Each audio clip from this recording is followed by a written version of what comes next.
The issue here is the debt ceiling has to be raised, and it cannot be held hostage to a process that is very complicated and difficult. Now, we may reach, we hope we will, reach an agreement on deficit reduction, a bipartisan agreement on deficit reduction within the time frame. We believe that's possible.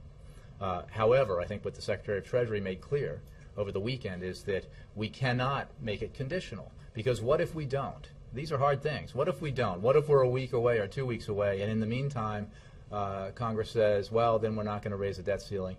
And even getting up to that deadline poses huge problems for the economy, because the global economy begins to anticipate the possibility of the impossible, the unthinkable, which is a U.S. default. I believe what happens, and at the end of this answer I'll refer you to the experts at Treasury for this, but I believe what happens is that we have bills come due that we can't pay because we haven't raised the debt ceiling. So to put it in very plain language, we would default, and default is a terrible thing for an individual.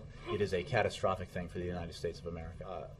What I would point you to are the statements that the Secretary of the Treasury made over the weekend, where he made very clear, and he was in the room for a number of these meetings, that what is reassuring and important is that the leaders of both parties in Congress, as well as the President, of course, agree that the debt ceiling will be raised, because we cannot play chicken with our economy. We cannot play chicken with the full faith and credit of the United States government. We meet our obligations. We are the United States. And we will do that. That will happen. But regardless of how that process proceeds and what agreements are reached along the way and in what time frame, it is absolutely a fact that Congress will raise the debt ceiling, because not to do that would be a catastrophic folly.